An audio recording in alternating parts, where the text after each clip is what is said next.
Captain Do-hyun sat at his desk, rubbing his tired eyes. The clock on the wall showed 3 a.m., but sleep was not an option tonight.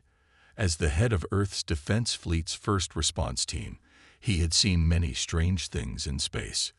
But nothing like this. "Captain, you need to see this again," said Officer Kim, pushing a tablet across the desk. Do-hyun looked at the screen.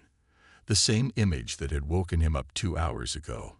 A massive ship, unlike anything humans had built, moving toward Earth at an alarming speed. "Have they responded to our messages?" he asked. "No, sir. Nothing." Just then, the emergency alarm blared through the station. Red lights flashed in the hallway. Do-hyun jumped to his feet and ran to the control room, Officer Kim close behind. The large screen at the front of the room showed the alien ship now in orbit around Earth. It was huge, at least 3 times the size of Earth's largest space station. Its surface was dark and covered with what looked like armor plates. "Sir, we're getting a transmission," said the communications officer. "Put it on screen," ordered Do-hyun. The screen flickered, and an alien face appeared. It had rough, gray skin that looked almost like stone. Its eyes were large and yellow with narrow pupils. When it opened its mouth, they could see rows of sharp teeth. "People of Earth," the alien said in perfect English, "I am Commander Kraz of the Terok Empire. We have watched your planet for some time." Do-hyun stepped forward. "This is Captain Do-hyun of Earth's Defense Fleet. Why have you come to our world?"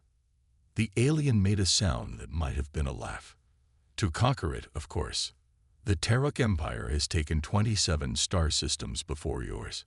Earth will be the 28th. A chill went through the room. The alien continued, "We are a fair people. We give you 1 Earth month to prepare your defenses or surrender. It makes no difference to us. The outcome will be the same." "What if we don't want to fight or surrender?" Do-hyun asked. Commander Kraz smiled, showing those terrible teeth again. "Then we will destroy your major cities one by one until you change your mind." The screen went dark. The control room was silent for several long seconds. General Min, the head of Earth's combined military forces, had been watching from the back of the room. Now he stepped forward. "Captain Do-hyun, I'm putting you in charge of a special mission," he said. "We need time to prepare our defenses. I want you to lead a small team to that ship. Talk to these Terok. Learn everything you can about them. Stall them." "Sir, with all respect, did you see that alien? They look like walking tanks. What can we possibly do against them?" General Min's face was grim. "I don't know yet, but humans have always been good at one thing: finding ways to survive against stronger enemies. These Terok think they know what they're facing. Let's prove them wrong." 3 hours later, Do-hyun sat in a small meeting room with General Min and the world president. On the screens around them, leaders from every major nation watched and listened. "The Terok have conquered 27 systems," the world president said. "They must have technology far beyond ours." "Yes," said General Min, "but they've never met humans before." He turned to Do-hyun. "Captain, pick your team. 5 people only. The best we have. You leave for the Terok ship tomorrow." Do-hyun nodded. His mind was already running through names. He would need the smartest, bravest people on Earth, because somehow they needed to find a way to stop an alien race that had never lost a war. As he left the room, his phone buzzed with a message from the science division. It read, "Captain, we found something interesting about the Terok ship. Come quickly." Do-hyun smiled for the first time since the alien ship appeared. Maybe humans had a chance after all. Captain Do-hyun stood in the launch bay, looking at the 4 people who would join him on the most important mission in human history. "Let me introduce everyone," he said. "Dr. Hae-Newell, our top xenobiologist." A woman with short black hair and sharp eyes nodded. "I've studied alien life forms for 15 years, she said, "but I've never met a real one." Lieutenant Jai-ho, Special Forces. A tall man with a serious face and strong arms stood at attention. His record showed he had won more fights than anyone in Earth's military. Engineer Sumin, a young woman with glasses, smiled nervously.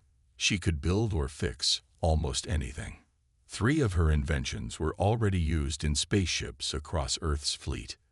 And Diplomat Tawan, an older man, bowed slightly. He had helped make peace between fighting nations on Earth for 20 years. Our job is simple but hard, said Du Hyun.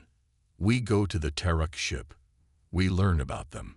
We buy Earth time to prepare. What if they just kill us? Asked Jaiho. They won't, said Tawan. They want to show how strong they are. Killing a weak enemy without a fight isn't their way, based on their message. The team boarded their small ship. As they flew toward the massive Teruk vessel, Du Hyun thought about the message from the science division. They had found that the Teruk ship gave off strange energy waves. No one knew what they meant yet. The Teruk ship grew larger in their window. It was dark gray with spikes and armor all over it. It looked built for war. A deep voice came through their radio. Human ship, follow our guide lights to landing bay 3. Red lights appeared, showing them where to fly. Soon they landed inside the alien ship. The door opened. Standing there were 3 Teruk warriors. They were huge, over 7 feet tall. Their gray skin looked like rock. They wore black armor that made them look even bigger. I am Commander Kraz, said the one in the middle. His yellow eyes looked at each human with what seemed like amusement. Welcome to the Void Crusher. Thank you for having us, said Du Hyun, trying to sound calm. We come to learn about your people. Kraz made that strange laughing sound again. What is there to learn? We are strong. You are weak. Soon your world will be ours. Hanul stepped forward, scanning the aliens with a small device. Your biology is fascinating, she said. Your skin, is it partly mineral? Kraz seemed surprised at her interest. Yes, we evolved on a high-gravity world with hard radiation. Our bodies adapted. Please, show us more of your ship, said Tawan smoothly. We wish to understand the culture that will change our world. Kraz nodded. Follow me. As they walked through huge halls, Du Hyun noticed the Teruk moved with incredible strength, but also stiffness. They didn't seem flexible. They entered a large room with screens showing Earth. Your planet is beautiful, said Kraz. It will make a good addition to our empire. Jaiho's hands tightened into fists, but he stayed quiet. How many Teruk are there? Asked Sumin, looking at the ship's design with interest. Billions across many worlds, said Kraz proudly. And our warriors are the strongest in the galaxy. 1 Teruk can fight 10 of any other species. He poked Du Hyun's arm. You humans are so soft. How did you ever become the top species on your planet? Du Hyun met his gaze. We didn't need to be the strongest. We were the smartest. Kraz laughed. Smart won't save you when we attack. Come, I will show you our training room. Then you'll understand why your planet has no hope. As they followed, Hanul whispered to Du Hyun, Captain, I found something. Their bodies, they have a weakness. Du Hyun nodded slightly. Maybe Earth had a chance after all. The training room was huge. Teruk warriors fought each other with heavy weapons. The walls shook with each hit. The humans watched as 2 Teruk smashed into each other with enough force to break stone. Impressive, said Du Hyun carefully. This is how we train every day, said Kraz. From birth, we learn to fight. Our children play games of war. Our adults live for battle. A large Teruk warrior walked up to them. He was even bigger than Kraz. These are the humans, he asked with a sneer. They look like food, not fighters. Jaiho's face turned red. Du Hyun put a hand on his arm, warning him to stay calm. This is War Chief Mok, said Kraz. He leads our ground forces. He will be in charge when we land on Earth.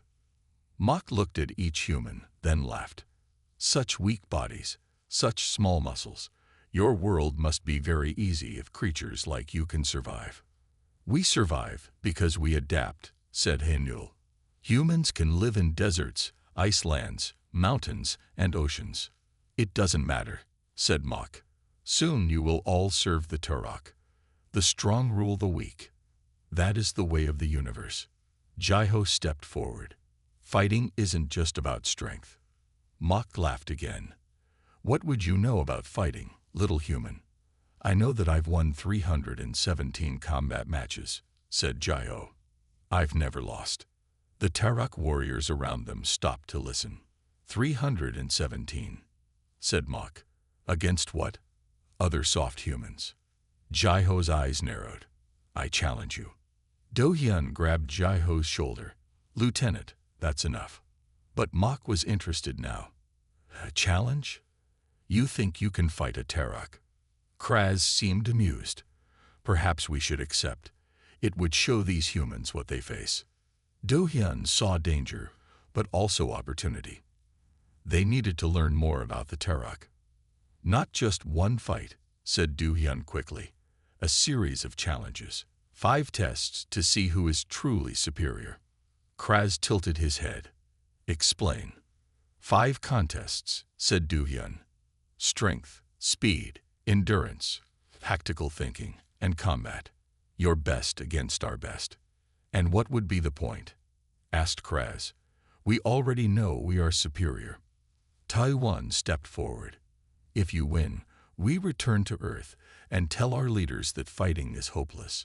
If we win, you reconsider your invasion plans. The Turok warriors all laughed. You cannot win, said Mok, but it will be fun to watch you try.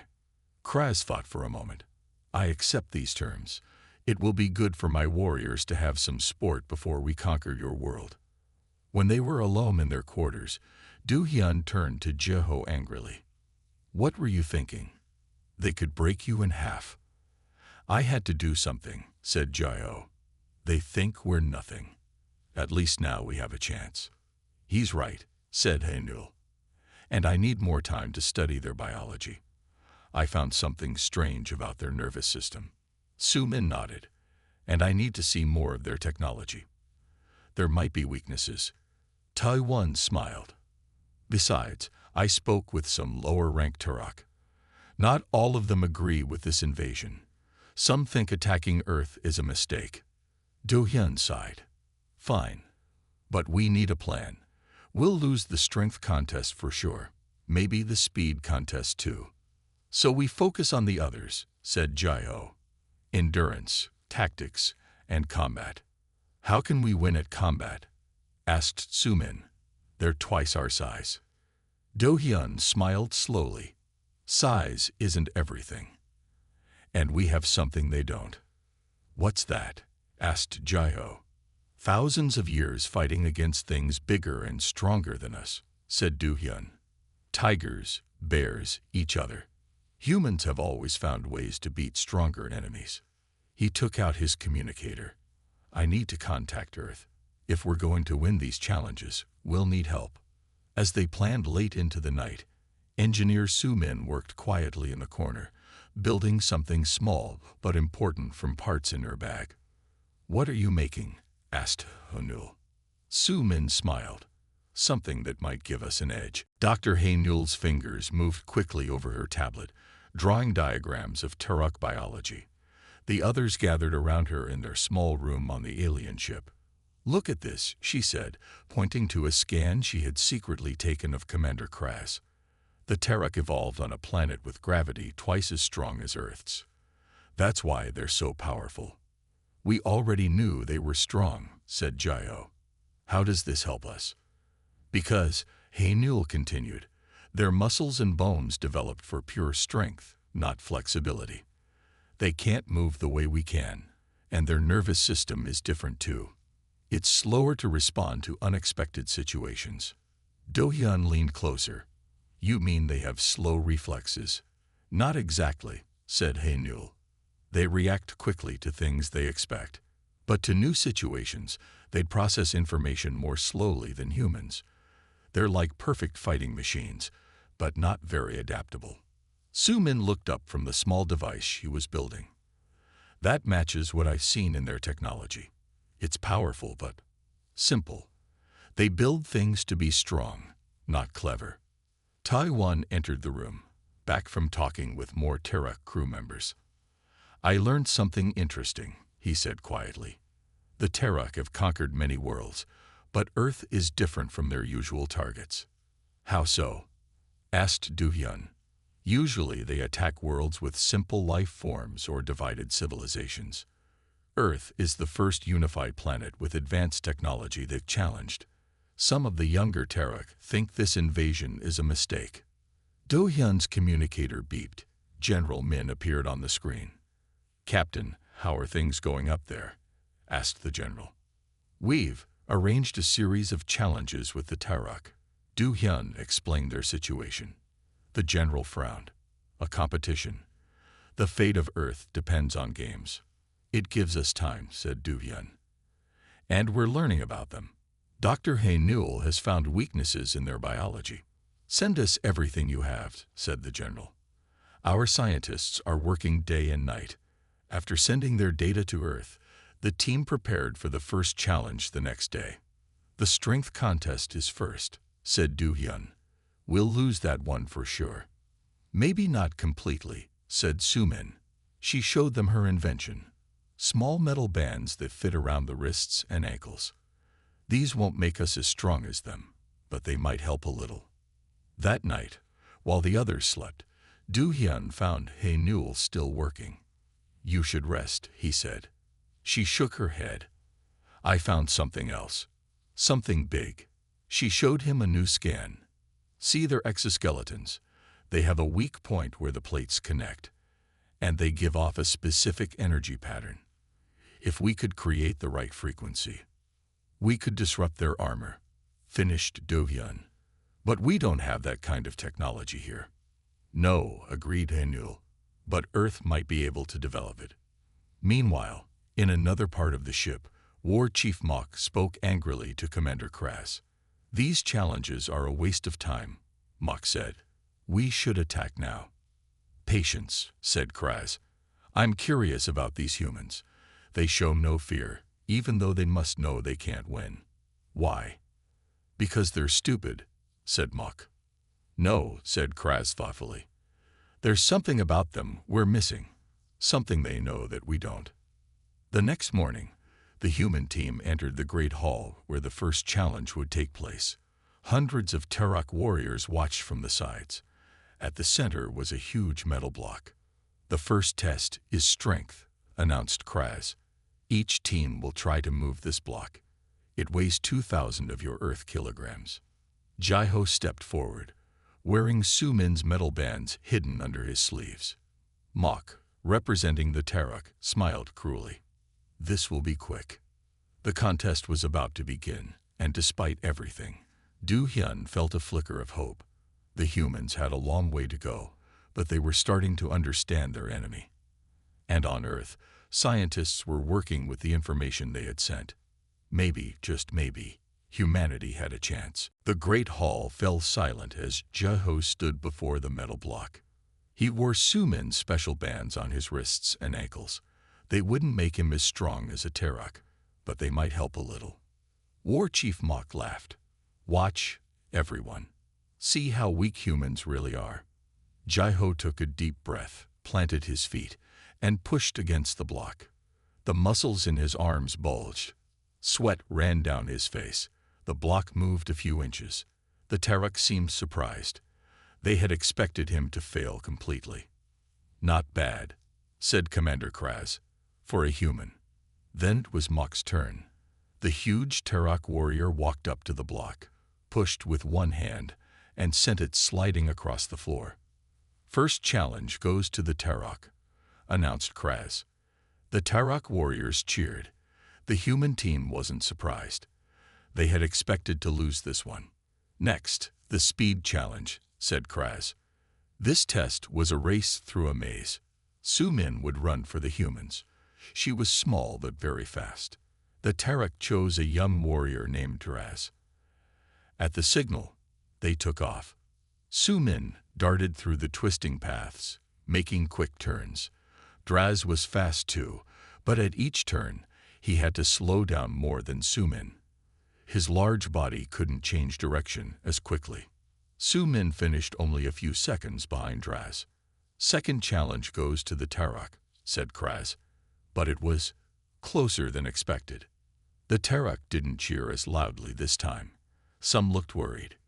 2-0 for the Tarok, said Du-hyun to his team. But they're starting to wonder about us. The third challenge is endurance, announced Kraz, a test of how long your bodies can last under stress. The test was brutal. Both human and Tarok would run laps around the ship's outer hull, wearing spacesuits. The artificial gravity would make every step hard work. Jai-ho would run for the humans. The Tarok chose a warrior named Krev, who had won many endurance contests before. As they prepared for the challenge, Du-hyun got a message from Earth. He read it quickly, then smiled at his team. Our scientists have made progress with what we sent them, he whispered. They think they can disrupt the Tarok exoskeletons with specific frequencies. They're working on a device now. Jai-ho and Krev stepped into the airlock, wearing their spacesuits. The outer door opened, and they began to run. The first hour was hard. The second was harder. By the third hour, both runners were struggling. Krev's powerful legs began to move more slowly. Jai-ho was tired too, but he kept his pace steady. Humans evolved as persistence hunters. Haenul explained to the others as they watched on screens. We can go longer than almost any species. Our bodies cool efficiently, and our muscles don't build up as much lactic acid. In the fourth hour, Krev began to stumble. His large body, so perfect for strength, was now a disadvantage. It took more energy to move. Heat built up inside his suit. Jai-ho kept running, one foot in front of the other. His ancestors had chased animals until they dropped from exhaustion. He could do this. In the fifth hour, Krev fell and couldn't get up. Jai-ho finished the course. Third challenge goes to the humans, Kraz announced, his voice showing surprise. The Tarok warriors were silent. This wasn't supposed to happen. Score is 2-1, said Du-hyun to his team when Jai-ho returned. We're gaining ground. That night, the mood on the ship changed. The Tarok had expected to easily win all 5 challenges. Now they weren't so sure. In their quarters, the human team celebrated quietly. Tomorrow is the tactical challenge, said Du-hyun. That's where humans really shine. Our creativity, our ability to think outside normal patterns. And we have another advantage, said Ta-won, showing a message from Earth. General Min says they finished the prototype of the disruptor. They're sending the plans to us now. Do-hyun smiled. Perfect timing. But we need to be careful. If the Tarok find out what we're doing. They won't, said Sumin. I'll build it tonight. It will be ready for the final challenge. As they planned, none of them noticed the small device in the corner of their room. A listening device, placed there by Kraz himself. Commander Kraz sat alone in his quarters, listening to the humans' conversation through the hidden device. His yellow eyes narrowed as they discussed their plans. A disruptor for our exoskeletons, he muttered. So that's their game. He should stop them now. It would be easy to arrest them all. But something made him pause. These humans were not what he had expected. They were weaker, yes, but smarter than any species the Tarok had fought before. Let's see how far they can go, Kraz decided. He turned off the listening device and called War Chief Mok. Tomorrow's tactical challenge, Kraz said. Use our best plan. Show no mercy. Morning came. The human team prepared for the tactical challenge in their quarters. It's a war game, explained Du-hyun. Each side controls virtual ships and soldiers. We have to capture the enemy's base. The Tarok will use straight power, said Jai-ho. That's all they know. Then we'll do something different, said Du-hyun with a smile. They entered the simulation room. Large screens showed a virtual battlefield, a planet with mountains, forests, and oceans. Each team had an army and a base. "Begin," ordered Kraz. The Terok immediately sent their forces in a direct attack. Their virtual soldiers marched forward in perfect lines. Their ships flew in formation. The humans did something strange. They split their forces into small groups. Some hid in the forests. Others climbed mountains. Their ships disappeared behind clouds. "What are they doing?" asked Mok. "They scatter like bugs." Do-hyun didn't answer. He was too busy giving orders. The Terok forces moved steadily forward, looking for the main human army. But there was no main army. Instead, small groups of humans attacked from all sides. They struck quickly, then vanished. "This isn't proper warfare," shouted Mok. "There are no rules in this challenge," replied Do-hyun. "Only winning." As the battle continued, the Terok became frustrated. Their powerful units couldn't catch the quick-moving humans. Their perfect formations broke apart as they chased shadows. Meanwhile, a small team of human ships slipped behind the Terok lines. They weren't attacking. They were heading for the Terok base. By the time Mok noticed, it was too late. The humans captured the base while most of the Terok forces were still searching the forests. "Fourth challenge goes to the humans," announced Kraz, his voice tight with anger.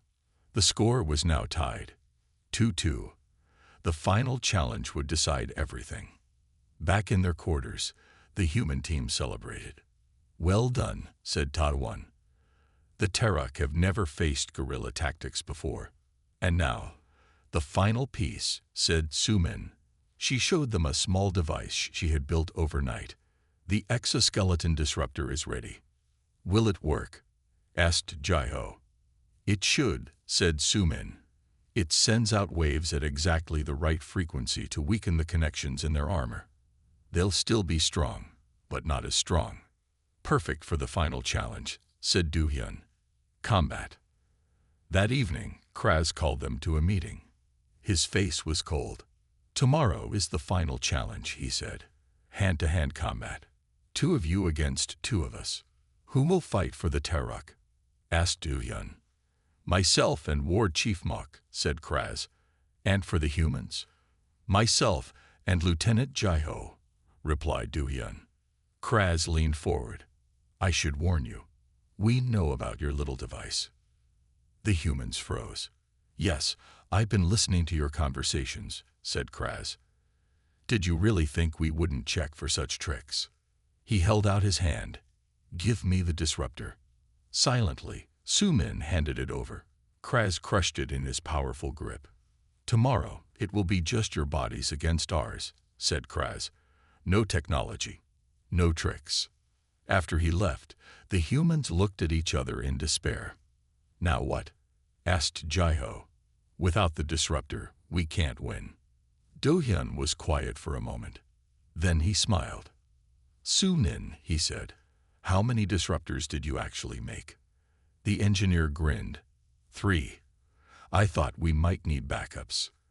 And I hid them in different places," said Hanul. Kraz only found the one we wanted him to find. Hope returned to their faces. They still had a chance. On Earth, General Min received a message from the team. He read it to the world president. "Final challenge tomorrow.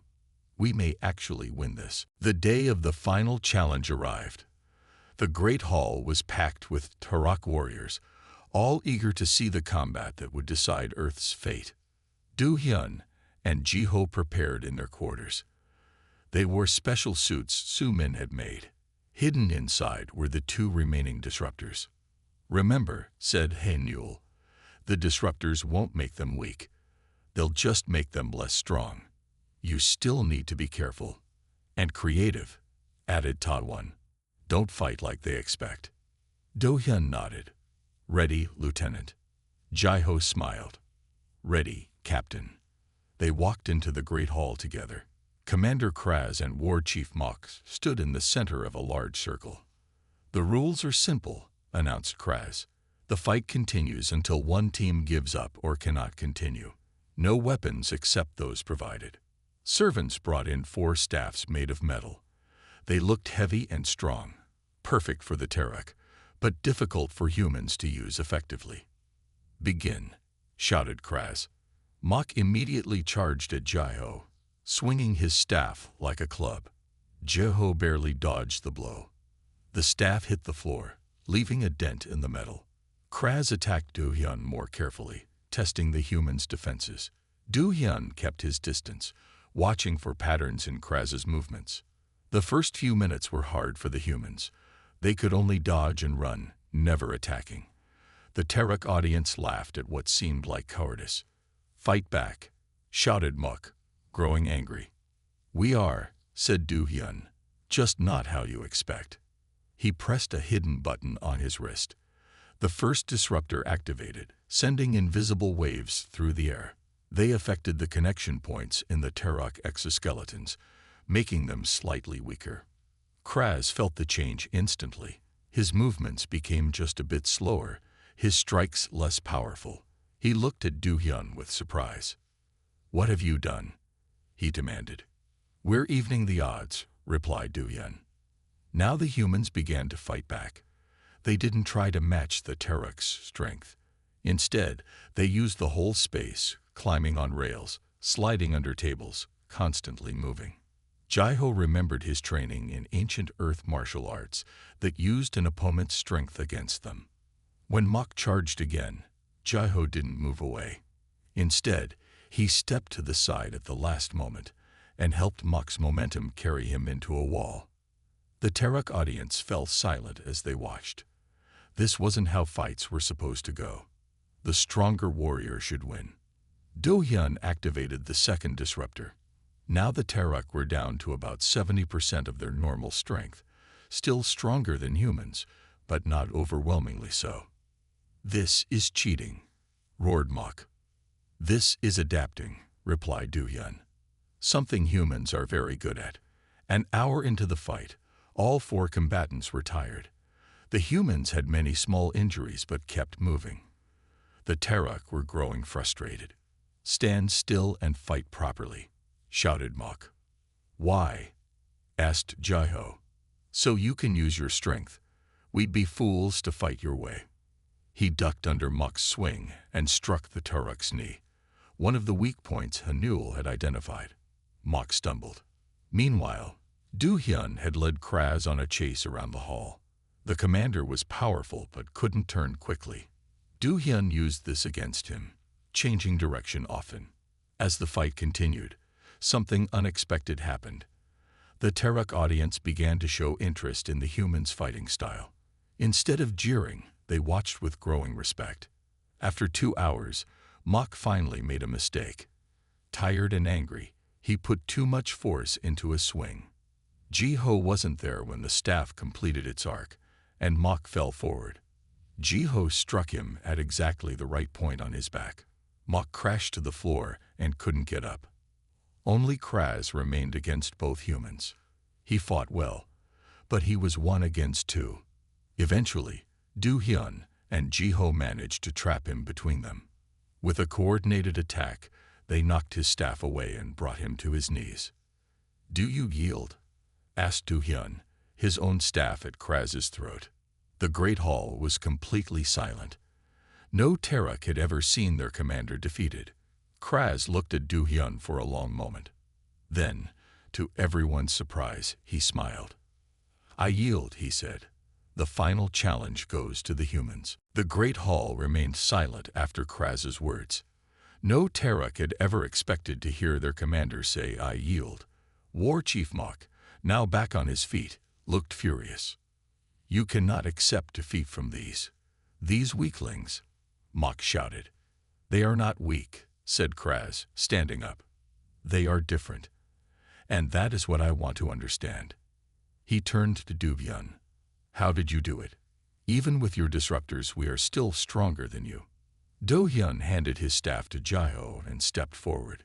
"It's time for some honesty between us," he said. "Let me tell you the real story of humans." The human team was brought to Kraz's private meeting room. Maps of Earth covered the walls. The Terek had been studying the planet carefully. "Speak," said Kraz. "Tell me about your species." Humans didn't evolve as the strongest species on our planet, said Du-hyun. Far from it.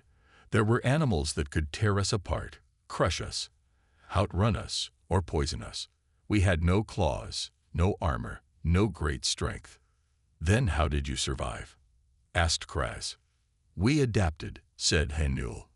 We learned to use tools, to work together, to think ahead. We studied our enemies and found their weaknesses, added Jio. We changed our environment instead of waiting for our bodies to evolve, said Sumin, and we passed our knowledge to the next generation, finished Ta-1. So each group of humans was smarter than the last. Kraz nodded slowly. That explains your fighting style, but not how you knew so much about us so quickly. Do-hyun smiled. There's something you should know. Earth has been monitoring your ship since the moment it entered our solar system. Kraz's yellow eyes widened. Impossible. Our ship is cloaked with the best technology in the galaxy. Maybe the best in the parts of the galaxy you've conquered, said Du-hyun, but not better than ours. He took out his communicator and showed Kraz images of the Tarok ship taken from Earth's deep space monitors. We've been scanning your ship, studying your technology, and developing countermeasures since you arrived, said Du-hyun. The challenges gave us more time to prepare. You tricked us, said Kraz, but he didn't sound angry. He sounded impressed. We let you see what we wanted you to see, said Du-hyun. An Earth that seemed weaker than it really is. He pressed a button on his communicator.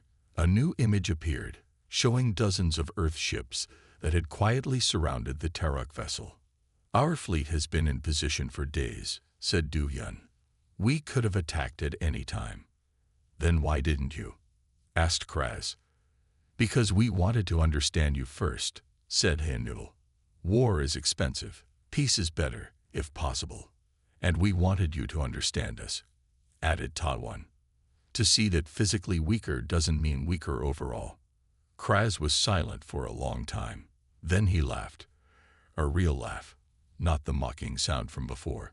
In all our conquests, we've never met a species like yours, he said. You fight not with strength, but with minds.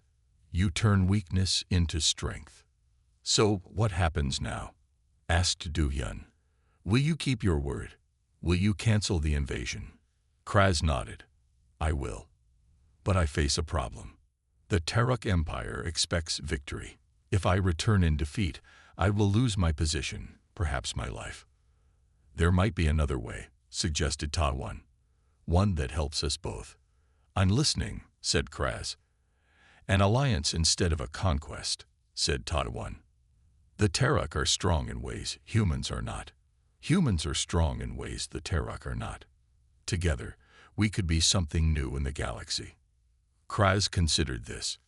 An alliance? With a species we came to conquer. Why not? Asked Du-hyun. Unless there's a reason you need to keep conquering worlds. Kraz's face changed. For the first time, the humans saw what might be fear in a Tarok's eyes. There is a reason, Kraz said quietly. One that few know, even among my own people. Commander Kraz walked to a secure terminal and entered a series of codes. A star map appeared, showing a large section of the galaxy. In the center was a pulsing red dot. This is why we conquer, said Kraz. The Void Eaters. The human team looked at the map with confusion. What are Void Eaters? Asked Hanul. A species from the center of the galaxy, said Kraz. Unlike anything you can imagine. They don't want resources or slaves. They consume entire worlds. And they're coming this way. Why haven't you told other species? Asked Ta-1. Asked for help instead of conquering. Because most species are like you were when we arrived, divided, fighting among themselves. We tried asking for allies 200 years ago. No one believed us until the Void Eaters came. By then, it was too late. Kraz zoomed in on the map. Since then, we've been building an empire to fight them. Every world we conquer becomes part of our defense. We take their resources, their strongest people, and add them to our forces. How close are these Void Eaters? Asked Du-hyun. Too close, said Kraz. 10 years, maybe less. We're running out of time. The human team exchanged looks. This changed everything. So when you say you want an alliance, began Du-hyun. I mean it, said Kraz. Your people think differently than any species we've met. You adapt. You find weaknesses. You create new technologies quickly. The Terok Empire needs that. Back on Earth, the human team presented Kraz's information to the World Council. Images of the Void Eaters were shown on large screens. They looked like massive dark clouds that could take any shape. Recordings showed them absorbing entire cities. We've confirmed this threat is real, said General Min. Our deep space probes have detected unusual energy patterns coming from the galactic center. They match Kraz's data. The world president stood. Commander Kraz, you came to conquer us. Now you ask for our help. Why should we trust you? Kraz stepped forward. Because neither of us can survive alone. The Terok have strength and numbers. Humans have innovation and adaptability. Together, we have a chance. After days of debate, the decision was made. Earth would join the Terok Empire, not as a conquered world, but as an equal partner. Human scientists would work with Terok engineers to develop new weapons. Human strategists would help plan defenses. 1 month later, Captain Du-hyun stood on the bridge of the new ship, the Alliance, built with both human and Terok technology. His crew was mixed, with humans and Terok working side by side. Beside him stood Commander Kraz, now the official ambassador to Earth. The first joint fleet leaves tomorrow, said Kraz. 20 Terok ships and 15 Earth ships, heading to the outer defense line. Our scientists have already improved your shield technology by 30%, said Du-hyun. And your engineers have helped strengthen our hulls. The Void Eaters won't expect this, said Kraz. 2 different species working together, combining their strengths. They're used to attacking divided worlds, agreed Du-hyun, not united ones. On the main screen, they could see dozens of ships in Earth orbit. Some were the sleek, fast vessels of Earth. Others were the powerful, heavily armored ships of the Terok. Together, they formed something new in the galaxy, a fleet that combined speed and strength, innovation and power. As they watched, more ships arrived from other worlds in the Terok Empire. Word had spread about the new alliance, and other conquered species were offering their own unique abilities to the fight. In all our conquests, we never considered this approach, said Kraz, working with other species instead of controlling them. That's the human way, said Du-hyun, finding strength in diversity. Kraz looked at the growing fleet. Do you think we can win against the Void Eaters? Du-hyun smiled. I don't know, but I know this. They've never faced anything like us before. An alliance of the galaxy's toughest species, each bringing different strengths. He turned to face Kraz. Let's see them fight us now. As the alliance moved away from Earth orbit, carrying representatives from both worlds, a new chapter in galactic history began. The coming war would be hard, the enemy like none they had faced before. But for the first time, the galaxy was uniting instead of dividing. And that made all the difference. Many light years away, at the edge of human space, dark shapes moved between the stars. The Void Eaters were coming, but they would find more waiting for them than they ever expected.